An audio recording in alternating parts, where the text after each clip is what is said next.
నమస్తే welcome to BJP TV news నేను తరంగిణి ముందుగా బులెటిన్ లో హెడ్లైన్స్ చూద్దాం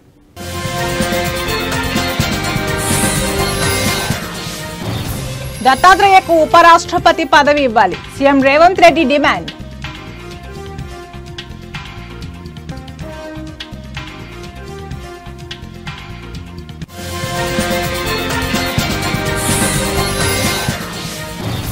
ఈడీ విచారణకు డుమ్మా కొట్టిన హీరో రాణాకు మరోసారి నోటీసులు జారీ చేసిన అధికారులు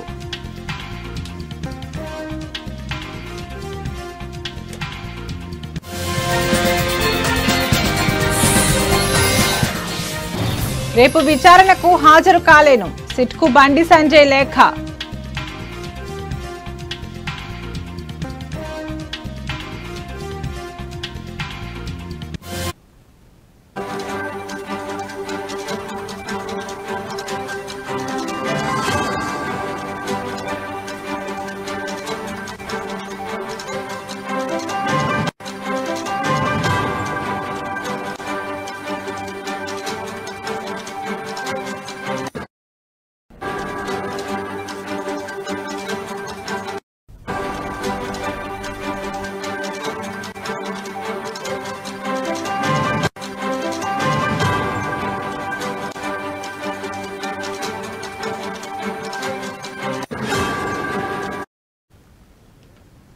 బ్రేకింగ్ న్యూస్ చూస్తున్నాం. జగదీప్ ధన్ఖడ్ రాజీనామాతో ఖాళీ అయిన ఉపరాష్ట్రపతి పదవి కోసం త్వరలో ఎన్నికలు జరగనున్నాయి.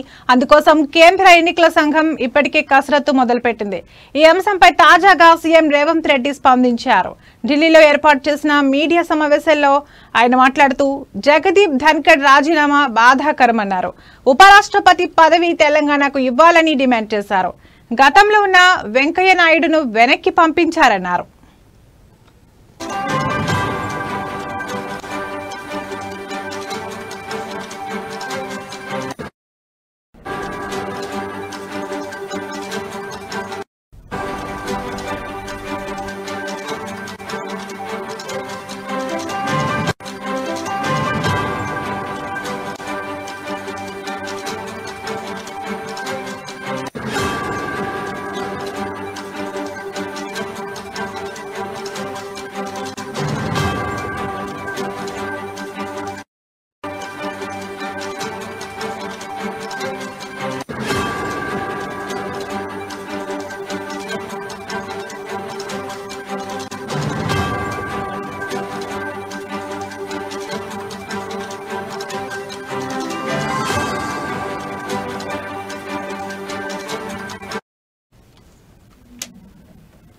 ఎన్డీఏ తెలంగాణలో ఉన్న బీసీలకు అన్యాయం చేసిందని, ఎన్డీఏ దత్తాత్రేయ బండి సంజయ్ల గొంతు కోసిందని సంచలన వ్యాఖ్యలు చేశారు. ఉపరాష్ట్రపతి పదవి దత్తాత్రేయకు ఇవ్వాలని డిమాండ్ చేశారు.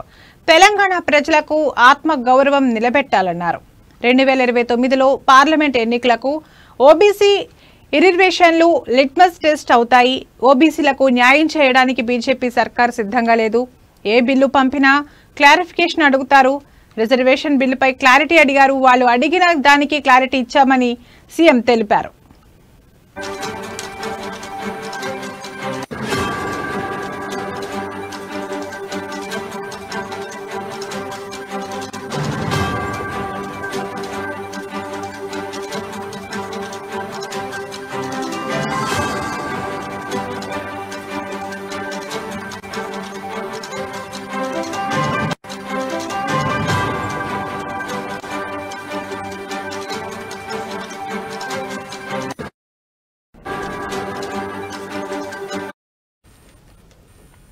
దత్తాత్రేయకు ఉపరాష్ట్రపతి పదవి ఇవ్వాలి. CM Revanth Reddy demand. తెలంగాణ ప్రజలకు ఆత్మ గౌరవం నిలబెట్టాలన్నారు. 2029లో పార్లమెంట్ ఎన్నికలకు ఓబీసీ రిజర్వేషన్లు లిట్మస్ టెస్ట్ అవుతాయని తెలిపారు.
బులెటిన్లో మరో బ్రేకింగ్ న్యూస్ చూస్తున్నాం. ఫోన్ ట్యాపింగ్ కేసులో కేంద్ర మంత్రి బండి సంజయ్ సిట్కు లేఖ రాశారు. రేపటి విచారణకు హాజరు కాలేనని తెలిపారు. పార్లమెంట్ సమావేశాల దృష్ట్యా ఈ నెల 28న హాజరవుతానని సిట్కు లేఖ ద్వారా తెలిపారు. గత ప్రభుత్వ హయాంలో బండి సంజయ్ ఫోన్ ట్యాపింగ్ కు గురైందని సిట్ గుర్తించింది. ఈ నేపథ్యంలో వాంగ్మూలం నమోదు చేసేందుకు సమయం ఇవ్వాలని సిట్ అధికారులు బండి సంజయ్కి నోటీసులు ఇచ్చారు.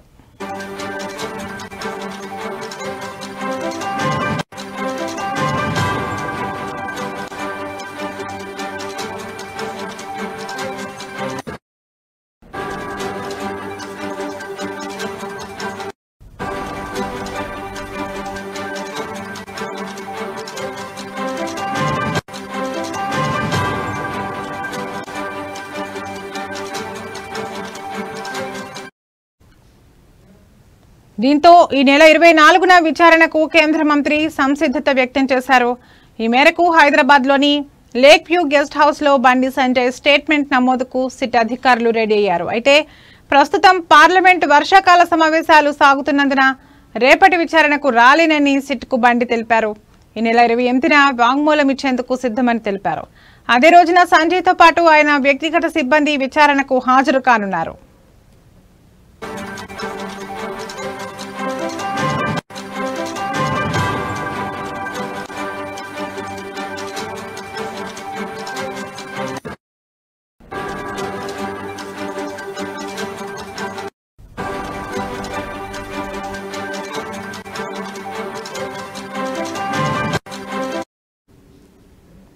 కేసీఆర్ సర్కార్ తమ ఫోన్లను ట్యాప్ చేస్తున్నారని గతంలోనే బండి సంజయ్ ఆరోపించారు. అయితే ఈ తాజాగా ఆయన కేంద్ర నిఘా వర్గాల ద్వారా కీలక సమాచారం ఆధారాలు సేకరించినట్లు తెలుస్తోంది. సిట్ ఎదుట హాజరైన సందర్భంలో ఈ ఎవిడెన్స్ ను దర్యాప్తు అధికారులకు అందజేయబోతున్నట్లు సమాచారం. ఈ మేరకు ఇప్పటికే ఫోన్ ట్యాపింగ్ కేసును సిబిఐకి అప్పగించాలని హైకోర్టులో బీజేపీ లీగల్ సెల్ కేసు వేసింది.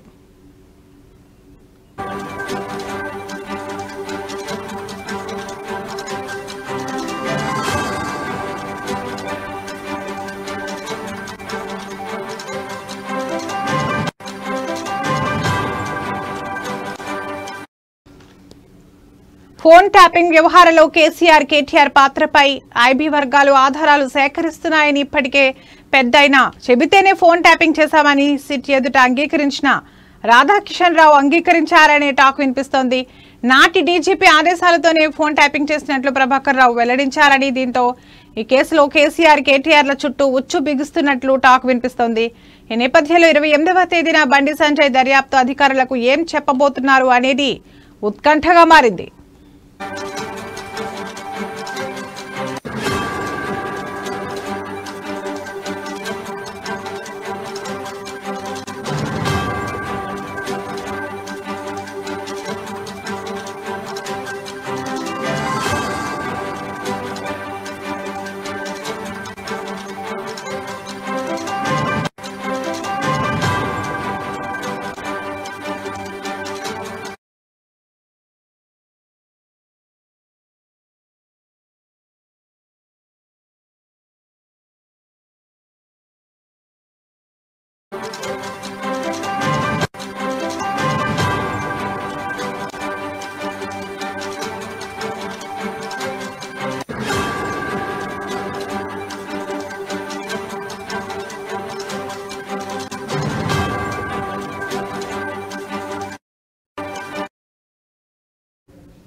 బ్రేకింగ్ న్యూస్ చూస్తున్నాం. హైదరాబాద్ లోని కంచగచ్చిబౌలి భూముల్లో పర్యావరణాన్ని పునరుద్ధరించకపోతే అధికారులకు జైలు తప్పదని సుప్రీంకోర్టు మరోసారి హెచ్చరించింది. సంచలనం సృష్టించిన హెచ్సియు సమీపంలోని కంచగచ్చిబౌలి భూములపై ఇవాళ సుప్రీంకోర్టులో విచారణ జరిగింది. సిజేఐ జస్టిస్ బిఆర్ గవాయ్ నేతృత్వంలోని ధర్మాసనం విచారణ చేపట్టింది. అయితే కంచగచ్చిబౌలి భూముల్లో పర్యావరణ పునరుద్ధరణపై తెలంగాణ ప్రభుత్వం అఫిడవిట్ దాఖలు చేసింది. సుప్రీంకోర్టు గతంలో ఇచ్చిన ఆదేశాలతో చర్యలు తీసుకున్నామని, ఈ భూమిలో పనులు చేపట్టడం లేదని అఫిడవిట్లో పేర్కొంది. పర్యావరణాన్ని పునరుద్ధరిస్తున్నామని తెలిపింది. ప్రభుత్వం దాఖలు చేసిన అఫిడవిట్ పరిశీలించేందుకు అమికస్ క్యూరీ సమయం కోరారు. దీంతో తదుపరి విచారణను సిజేఐ ధర్మాసనం ఆగస్టు 13కు వాయిదా వేసింది.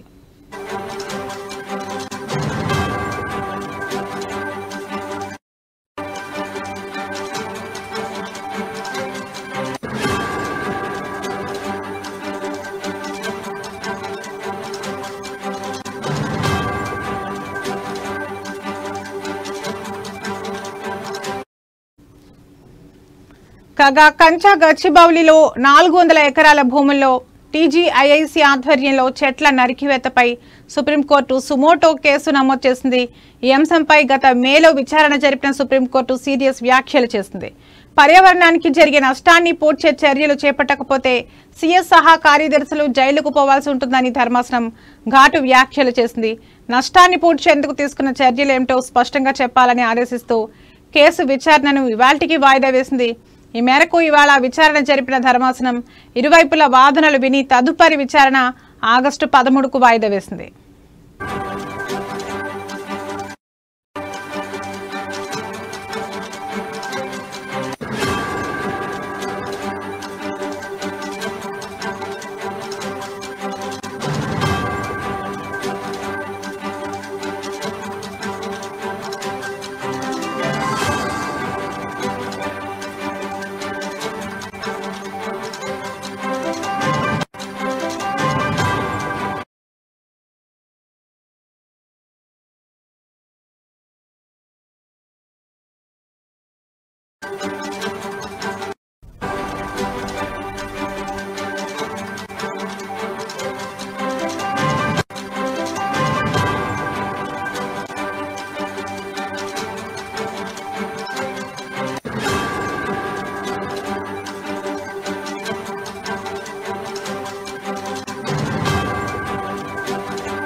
బ్రేకింగ్ న్యూస్ చూస్తున్నాం. బెట్టింగ్ యాప్ కేసులో ఈడీ విచారణను మరింత వేగవంతం చేసింది. ఇప్పటికే పలు బెట్టింగ్ యాప్ల తరపున ప్రచారం చేసిన పలువురు సినీ ప్రముఖులకు ఈ నెల 21న నోటీసులు జారీ చేశారు. వారిలో దగ్గుబాటి రానా, ప్రకాష్ రాజ్, విజయ్ దేవరకొండ, మంచు లక్ష్మి ఉన్నారు. అయితే దగ్గుబాటి రానాను ఈ నెల 23న, ప్రకాష్ రాజ్ను 30న, విజయ్ దేవరకొండను ఆగస్టు 6న, మంచు లక్ష్మిని ఆగస్టు 13న విచారణకు హాజరు కావాలంటూ ఈడీ అధికారులు ఆ నోటీసులలో పేర్కొన్నారు. వాస్తవానికి ఇవాళ దగ్గుబాటి రానా ఈడీ అధికారుల ఎదుట విచారణకు హాజరు కావాల్సి ఉండగా తనకు షూటింగ్ షెడ్యూల్ ఉందని, అందుకే విచారణకు హాజరు కాలేకపోతున్నానని వారికి సమాచారం అందజేశాడు. తనకు మరింత సమయం ఇవ్వాలని దగ్గుబాటి రానా అధికారులను రిక్వెస్ట్ చేశారు. అందుకు స్పందించిన ఈడీ ఆగస్టు 11న విచారణకు హాజరు కావాలంటూ తాజాగా మరో నోటీసు జారీ చేసింది.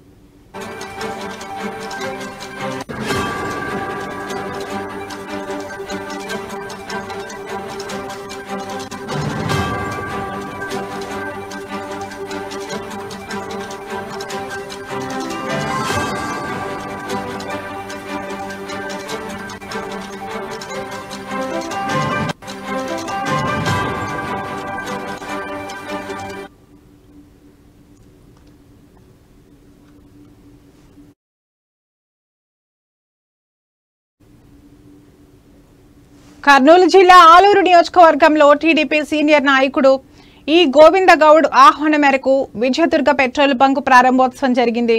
ఈ కార్యక్రమానికి ముఖ్య అతిథిగా TDP organising secretary Vaikuntham Sivaprasad, Vaikuntham Jyothi పాల్గొని పెట్రోల్ బంక్ రిబ్బన్ కట్ చేసి ప్రారంభించారు. ఈ కార్యక్రమంలో Valmiki BC corporation chairman Bojjamma, TDP senior నాయకుడు శివప్రకాష్ తదితరులు పాల్గొన్నారు.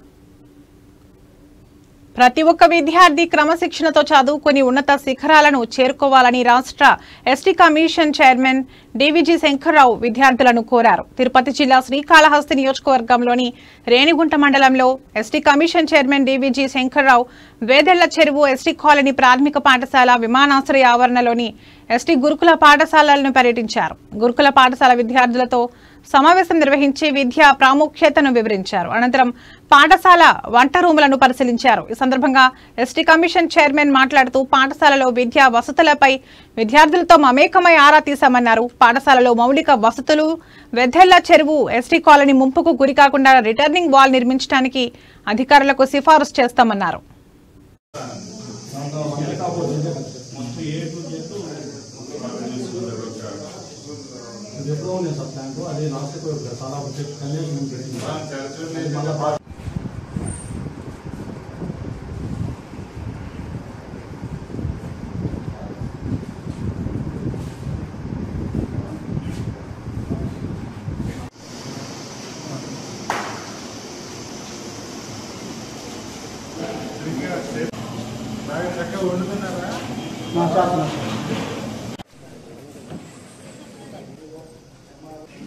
అందులోకి నేను కొత్తగా చేరాను తహసీల్దార్గా.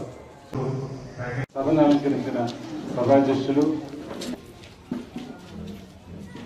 గౌరవ అధికారులు, తహసీల్దార్. దోమకాటుకు గురి కావద్దని తారక రామనగర్ ప్రాథమిక ఆరోగ్య కేంద్రం వైద్యాధికారి డాక్టర్ రెట్టివారి శ్రీలక్ష్మి తెలియజేశారు. తిరుపతి జిల్లా రేణిగుంట మండలం పద్మనగర్ గ్రామం నందు డెంగ్యూ మాసోత్సవాల్లో భాగంగా అవగాహన కార్యక్రమం నిర్వహించారు. ఈ సందర్భంగా డాక్టర్ శ్రీలక్ష్మి మాట్లాడుతూ జాతీయ డెంగ్యూ మాసోత్సవాల్లో భాగంగా అవగాహన కార్యక్రమాన్ని నిర్వహించారు. డెంగ్యూ వ్యాధికి కారణమైన దోమ పుట్టుక, పెరుగుదల, దోమలు కుట్టకుండా తీసుకోవాల్సిన జాగ్రత్తలను వివరించారు. ప్రతి శుక్రవారం డ్రై డే పాటించాలని కోరారు. మారుతున్న వాతావరణ పరిస్థితుల అనుగుణంగా సీజనల్ వ్యాధులపై అవగాహన కలిగి ఉండాలన్నారు. ఇంటి పరిసరాలను పరిశుభ్రంగా ఉంచుకోవడంతో పాటు వ్యక్తిగత పరిశుభ్రత పాటించాలన్నారు. కూడా వర్షం వచ్చిందంటే గానీ నీళ్లు నిలిచిపోతాయి. ఏదో టెంకాయ చిప్పలు ఉంటాయి, కోడిగుడ్డు బొప్పట్లు ఉంటాయి, టైర్లు ఉంటాయి, డిస్పోజబుల్ గ్లాసులు, మనం వాడేసినవి రోడ్లు, మనకు అవసరం లేని వాటిని అంతా మనం ఇంటి చుట్టూ వేసి పెట్టేసి ఉంటాము, మిద్దుల పైన వేసి పెట్టేసి ఉంటాము. ఈ వర్షం నీళ్ళు అయితే ఏవైతే నిలిచి ఉంటాయో వాటిల్లో దోమలు ఉత్పత్తి అయ్యి డెంగ్యూ జ్వరాలు వస్తాయి. ఆ దోమలు మనం కుట్టే దాని వల్ల. కాబట్టి ఇంటి చుట్టూ శుభ్రం పెట్టుకోండి, ఏవి నీళ్లు నిలవ లేకుండా చూసుకోండి. ఇవి ఇప్పటివరకు నా బులెటిన్ అప్డేట్స్. మరో బులెటిన్లో మళ్ళీ కలుద్దాం. నమస్తే.